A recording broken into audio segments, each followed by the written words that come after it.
and welcome back to our course on Excel 2019 Advanced.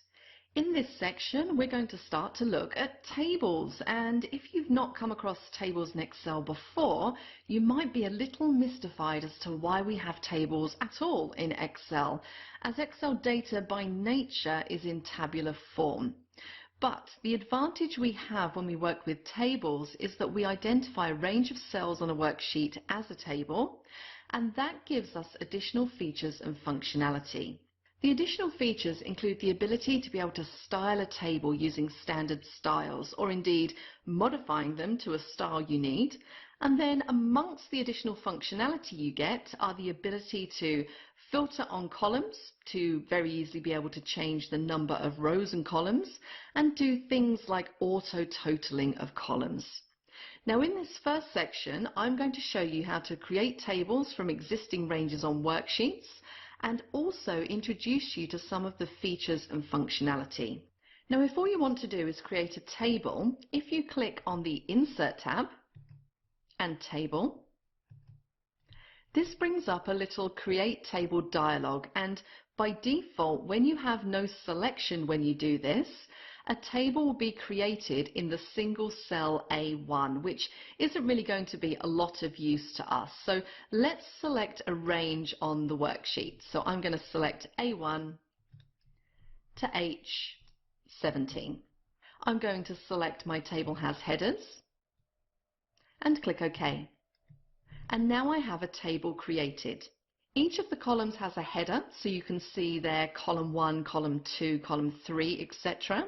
And I can start to put data into my table. But on this occasion, I'm not going to create an empty table like this. I'm going to take some existing data and show you how to change that into a table with very little effort at all. So I'm going to close this workbook without saving it. And instead we're going to take a look at the invoice we started working on earlier in the course. Now one part of this invoice is suitable to become a table, and that's the order details section. And if I did what I did just now and inserted a table by selecting the rows that make up the line numbers, I could create a table on that basis. But actually, Excel is a bit cleverer than that, and all I really need to do is click somewhere within the range that I want to make into a table. And now if I click on Insert and Table, Excel has tried to work out what I want to make into a table.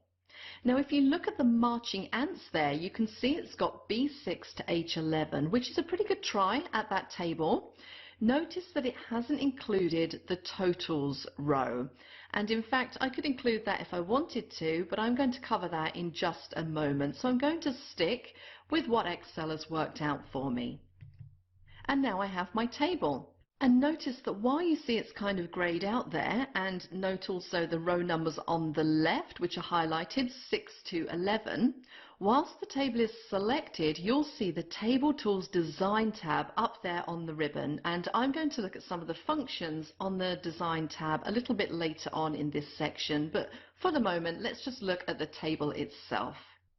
Now let's look at some of the specific features of this table.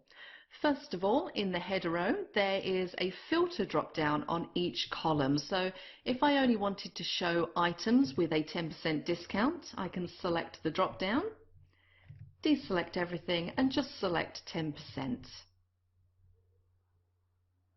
So that can be a useful feature, although to be honest, when dealing with an order, the ability to apply a filter is perhaps not quite so impressive, but you'll see a situation where it is a little bit more impressive in just a moment.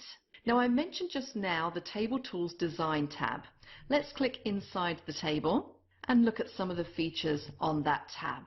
The table is automatically given a name, and I can change that name. So I don't particularly like Table 1, so I'm going to change this to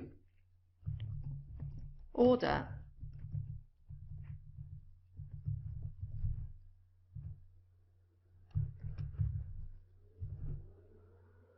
Details Table, and press Enter to confirm that. That's now the name of my table, and if you look on the right hand end you'll see a Table Styles gallery, and I'm going to look at styling tables in more detail in a later section, but for the moment you can see that A style has been applied and it's the one highlighted, the third one along in blue. And of course this is a live preview, so if you hover your mouse over any of the other styles you can see them applied in the worksheet below. To the left of the table styles, note the header row. If I want to turn the header row off, I can just by unchecking that box, and that doesn't look particularly great, so let's turn that back on again.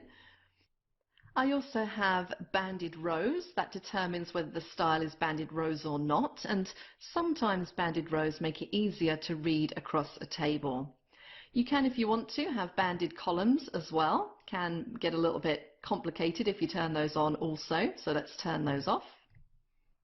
You also have an option here to toggle off or on the filter button, and I'm going to turn that off because we don't really need it in this particular example. Now, one thing that isn't switched on is the total row. Let's have a total row in this table. Now that doesn't mean that it includes the total row that we had before. In fact, I'm going to get rid of that total row in a moment. But in the total row now, note the word total in the leftmost cell. I can have a number of different types of total, and some of the columns will have no total. For instance, there isn't too much point in totaling the unit price of the discount column. But if I did want the total price, I can click in the cell, and you can see a little drop down to the right. And that gives me alternative totals that I can include in an item in the total row in a table. Now at the moment I have count selected, but I could also do a sum. And of course that gives me the same number that I had before, $199.59. And if I wanted the total number of items in the quantity column, I could do a sum there as well. Because of course it's a sum of the number of items, and that gives me the 11 that I had before. So now I feel fairly confident that I can just get rid of the old totals row by just right-clicking and selecting delete.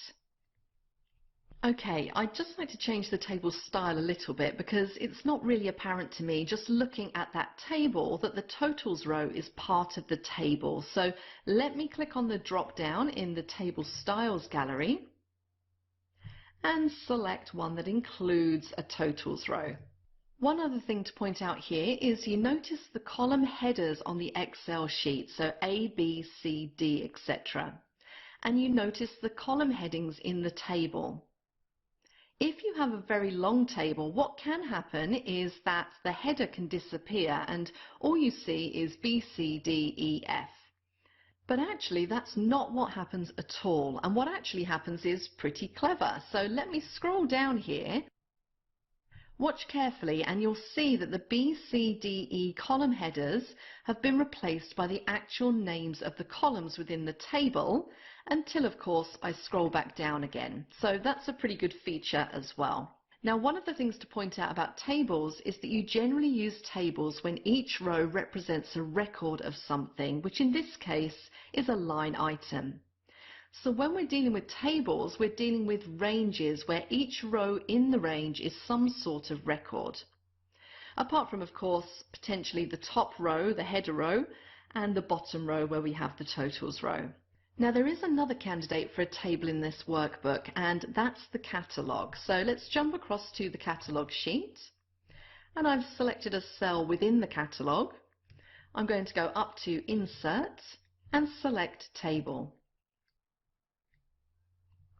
Just make sure that the range selected by Excel is correct. So I can see here A1 to C85, which looks correct to me.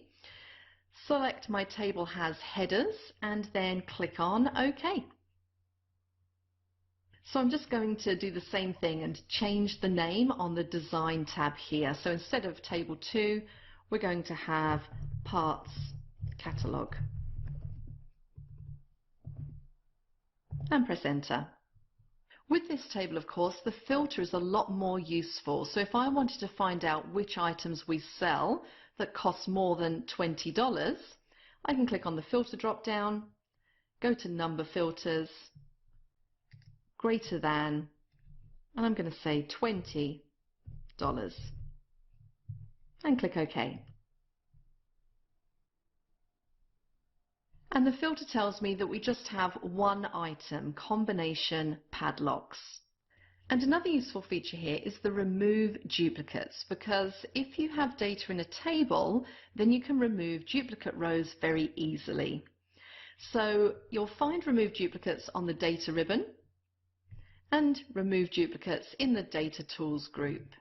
And you'll see it gives me a list of the 3 columns in the table: part number, description, and price. And it says to me, what do you consider to be a duplicate? Do all 3 of those have to be the same in order for it to be considered a duplicate? Well, I have a suspicion that I may have a part with a specific part number duplicated in this catalogue, but I can't be certain that the price is the same or that the description is the same. So what I'm going to do is to say, just see if you've got a duplicate part number anywhere, and click OK. And you can see that one duplicate value was found and removed. So somewhere in that table I had the same part number twice. Click on OK, and that duplicate has gone. And while we're looking at those tools there on the Table Design tab, note this one, Convert to Range. If you want to convert a table back to being a range again, you can use that option. So that's how you sort of delete a table or remove a table, and it won't remove the data. It just leaves the data there, but no longer in a table. So there we have some of the basics of working with tables. In the next section, we're going to look at changing the shape of a table and some other features related to working with tables. That's it for this